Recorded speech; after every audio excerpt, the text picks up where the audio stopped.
नमस्कार दोस्तों एसआईपी में निवेश तो बहुत लोग करते हैं, लेकिन क्या आप उन लोगों में से हैं जो एसआईपी में निवेश तो करना चाहते हैं लेकिन 2025 में मार्केट के उतार चढ़ाव को देखकर थोड़े से कंफ्यूज हो गए।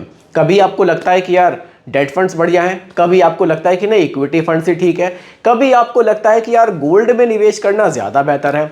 तो अगर आप लोग भी इस कंफ्यूजन में हैं तो इस कंफ्यूजन का एक सॉल्यूशन मैं आप लोगों के लिए लेकर आया हूँ, जिसको हम लोग कहते हैं मल्टी एसेट फंड्स। यहाँ आप गोल्ड में भी निवेश करेंगे, डेट में भी निवेश करेंगे और इक्विटी में भी निवेश करेंगे, और वो भी सिर्फ एक सिंगल स्कीम से।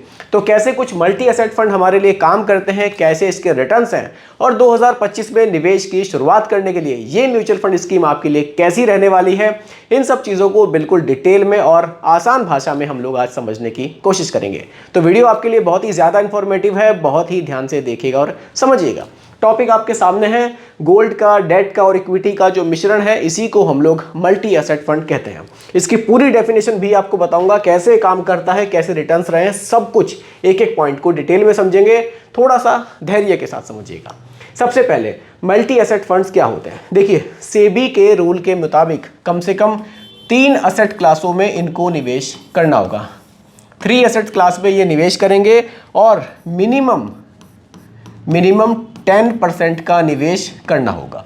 ठीक है, एक एग्जांपल से आपको समझा देता हूं। मान लीजिए इक्विटी, ये इक्विटी में भी निवेश कर रहे हैं, ये डेट में भी निवेश कर रहे हैं। डेट का मतलब है आपका पैसा कॉर्पोरेट बॉन्ड्स में, गवर्नमेंट सिक्योरिटीज में निवेश किया जाता है। ठीक है, गोल्ड में भी निवेश कर रहे हैं, 3 जगह आपका पैसा निवेश हो रहा है, तो ये एक मल्टी एसेट फंड कहलाएगा। मान लीजिए इक्विटी में चला गया 50%, डेट में चला गया 30% और गोल्ड में चला गया 20%। कुछ इस तरह के आपको यहाँ पर मिश्रण देखने को मिलेगा मल्टी एसेट्स फंड में। बेनिफिट क्या होगा निवेश करने का, वो भी आप समझ सकते हैं। इक्विटी यानी कि स्टॉक मार्केट में आपका पैसा जाएगा, ये थोड़ा सा जोखिम ज़्यादा रहता है इसमें, लेकिन जब मार्केट में रैली का टाइम आता है तो रिटर्न्स भी अच्छे बनते हैं। डेट में 30% रहेगा। डेट का मतलब गवर्नमेंट सिक्योरिटीज, कॉर्पोरेट बॉन्ड्स, ऐसी जगह पैसा निवेश होगा, तो यहाँ पैसा आपका थोड़ा सा स्टेबल रहेगा। रिटर्न्स कम रहेंगे लेकिन पैसे पर आपको थोड़ी सी स्टेबिलिटी यहाँ ज़्यादा देखने को मिलेगी, यानी कि आप कह सकते हैं कि रिस्क यहाँ बहुत कम रहेगा। गोल्ड को आप समझते ही हैं कि गोल्ड के रिटर्न्स हमें धीरे धीरे अच्छे मिल रहे हैं, इन्फ्लेशन को तो गोल्ड बीट कर देता है। तो 20% का निवेश मान लीजिए गोल्ड में हो गया, तो एक अच्छा खासा आपको एक यहाँ पर कह लीजिए मिश्रण देखने को मिल जाएगा कि आपने एक सिंगल एसआईपी की, मान लीजिए 10,000 की एसआईपी की, 5,000 इक्विटी में चले गए, 3,000 आपके डेट में चले गए और 2,000 रुपये आपके गोल्ड में निवेश हो गए। तो एक सिंगल एसआईपी से ही आप 3 जगह अपने पैसे को डाइवर्सिफाई करके निवेश कर सकते हैं। बेनिफिट्स क्या हैं, सब कुछ धीरे धीरे हर एक पॉइंट को क्लियर करते हैं। ठीक है, देखिए बेनिफिट्स पर ही सीधा बात कर लेते हैं। सबसे पहला बेनिफिट है डाइवर्सिफिकेशन।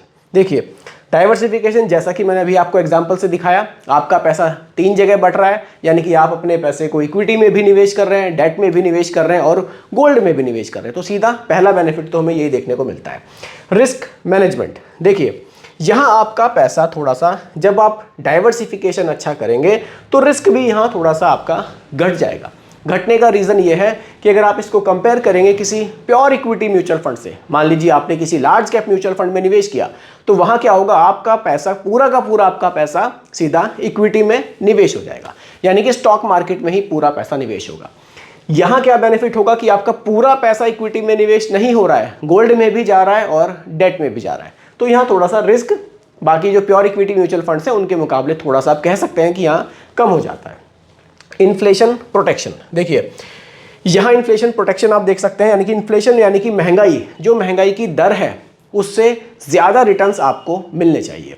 अगर महंगाई की दर 5 से 6% हमारी चल रही है और हमें रिटर्न्स भी 6% ही मिल रहे हैं, तो फिर आपका पैसा ग्रो नहीं हो रहा है। इसलिए जब भी हम पैसा निवेश करते हैं तो ये सोचकर हमें निवेश करना चाहिए कि इन्फ्लेशन से ज़्यादा रिटर्न्स हमें मिलने चाहिए। ये निवेश करने का एक बेटर तरीका भी मैं आपको बता रहा हूँ। जब भी निवेश करें, ऐसी म्यूचुअल फंड स्कीम हो या फिर आप कोई भी स्कीम में निवेश कर रहे हो, तो महंगाई दर से ज़्यादा रिटर्न्स हमें मिलने चाहिए। तो यहाँ बिल्कुल रिटर्न्स आपको ऐसे मिलेंगे कि आप इन्फ्लेशन को बीट कर सकते हैं। लेस वोलेटिलिटी, देखिए यहाँ जैसे कि हमने अभी आपको रिस्क मैनेजमेंट समझाया था, तो देखिए यहाँ भी जो वोलेटिलिटी है वो यहाँ आपको कम देखने को मिलेगी, क्योंकि डाइवर्सिफिकेशन यहाँ काफ़ी बेटर हमें देखने को मिल रहा है।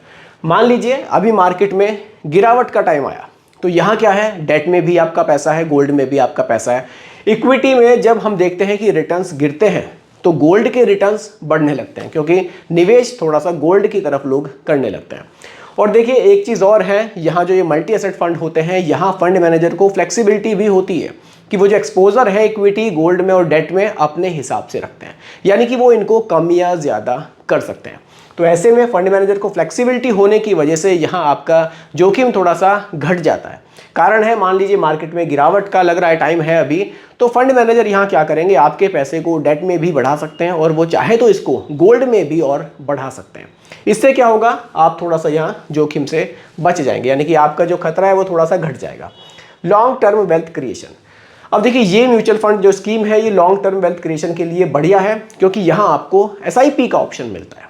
मान लीजिए आप बहुत बड़ा निवेश भी नहीं करना चाहते, आप एक मान लीजिए ऐसे निवेशक हैं जिनको SIP तो करनी है लेकिन प्योर इक्विटी म्यूचुअल फंड में निवेश करने से थोड़ा घबरा रहे थे, तो ये जो स्कीम, ये जो आप कैटेगरी देख रहे हैं, ये आपको थोड़ा सा प्रोटेक्ट यहाँ करती है। क्योंकि जैसा कि मैंने आपको यहाँ क्लियरली बताया कि आपका पैसा सिर्फ इक्विटी में नहीं है, गोल्ड में भी है और डेट में भी है।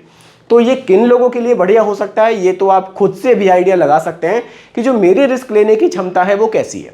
अगर मैं ज़्यादा रिस्क ले सकता हूं तो प्योर इक्विटी म्यूचुअल फंड्स अच्छे हैं, अगर मैं मॉडरेट रिस्क लेना चाहता हूं तो मेरे लिए ये मल्टी एसेट फंड की जो स्कीम है ये ज़्यादा बढ़िया हो सकती है। तो ये बेनिफिट्स पर हमने बात करी, एक दो पॉइंट्स और हैं उनको भी थोड़ा सा समझ लेते हैं। देखिए top performing multi asset funds, कुछ फंड्स हैं मैं आपको दिखाऊंगा, उनके रिटर्न्स आपको दिखाऊंगा कि इन फंड्स ने रिटर्न्स पास्ट में कैसे जनरेट किए हैं। पिछले 5 साल का डेटा आप देख सकते हैं, उनके थोड़ा एक हमें आइडिया लग जाएगा कि जो म्यूचुअल फंड स्कीम है वो परफॉर्म कैसा कर रही है। चलिए सीधा चलते हैं। मल्टी एसेट फंड आपके सामने है। ये सबसे पहले क्वांट मल्टी एसेट फंड है, 3,282 करोड़ का निवेश लोग अभी तक कर चुके हैं। पिछले 5 साल के जो रिटर्न्स है वो 34% से ज़्यादा रहे। ICICI prudential multi asset fund है, 57,485 करोड़ का निवेश लोग अभी तक कर चुके हैं। पिछले 5 साल के रिटर्न्स 27% से ज़्यादा है। टाटा मल्टी एसेट फंड है, 3,679 करोड़ का निवेश है और 21% से ज़्यादा के रिटर्न्स पिछले 5 साल में हमने देखे हैं। HDFC मल्टी एसेट फंड है, 4,241 करोड़ का फंड साइज है और 21% से ज़्यादा के रिटर्न्स है। 5 आपको बताऊंगा टोटल। 5वां UTI का मल्टी एसेट फंड है, 5,517 करोड़ का फंड साइज है और 20% के आसपास के रिटर्न्स पिछले 5 सालों में इस फंड ने बनाकर दिए हैं। तो टॉप 5 ये आप म्यूचुअल फंड्स देख सकते हैं, पिछले 5 साल के रिटर्न्स के आधार पर हम इनको देख रहे हैं। एक्सपेंस रेशियो भी आप देख सकते हैं, इन म्यूचुअल फंड स्कीम में एक्सपेंस रेशियो भी बहुत सही चार्ज किया जा रहा है, बहुत ज़्यादा एक्सपेंस रेशियो नहीं है, 0.61, 0.6, 0.4, 0.78, तो एक्सपेंस रेशियो भी ज़्यादा आपसे चार्ज नहीं किया जा रहा है। तो काफ़ी बढ़िया ये म्यूचुअल फंड स्कीम हमें देखने को मिल रही है, कैटेगरी काफ़ी शानदार हमें देखने को मिल रही है। देखिए 20% से लेकर 30% तक आप मान लीजिए इतने रिटर्न्स इस कैटेगरी ने जनरेट किए हैं पिछले 5 साल में, अगर हम टॉप 5 मल्टी एसेट फंड्स देख रहे हैं तो। देखिए रिटर्न्स भी अच्छे मिल रहे हैं और साथ ही साथ अच्छी बात यह है कि आपका पैसा डेट और गोल्ड में भी होने की वजह से आपको जो रिस्क है आपका वो भी यहाँ थोड़ा सा मिनिमाइज हो रहा है। तो काफ़ी बढ़िया कैटेगरी ये हमें देखने में लग रही है। चलिए क्या ये पोर्टफोलियो में होना चाहिए? देखिए किसके पोर्टफोलियो में ये होना चाहिए? पहली बात तो ये है कि जो अभी यंगस्टर्स हैं, यानी कि जिनकी एज अभी 25 से 30 साल या 35 साल है, जो अभी निवेश की बिल्कुल शुरुआत करना चाहते हैं और काफ़ी लंबे टाइम तक निवेश करना चाहते हैं, वो चाहे तो प्योर इक्विटी म्यूचुअल फंड में निवेश कर लें, उनके लिए ज़्यादा बढ़िया रहेगा क्योंकि ड्यूरेशन उनके पास बहुत ज़्यादा है। जो लोग 5 से 6 साल के लिए, 7 साल के लिए कुछ लमसम करना चाहते हैं, SIP भी कर सकते हैं, उन लोगों के लिए ये कैटेगरी ज़्यादा बढ़िया है। जो लोग थोड़ा सा रिस्क जो है बहुत ज़्यादा नहीं लेना चाहते और जैसे कि प्योर डेट फंड्स में निवेश करेंगे तो वहाँ जो है रिटर्न्स बहुत कम है, तो उनको एक ऐसा बैलेंस चाहिए कि जिसमें इक्विटी का पोर्शन भी रहे और रिस्क भी हमारा थोड़ा सा मैनेज हो जाए, उन लोगों के लिए ये कैटेगरी मेरे हिसाब से ज़्यादा बढ़िया है।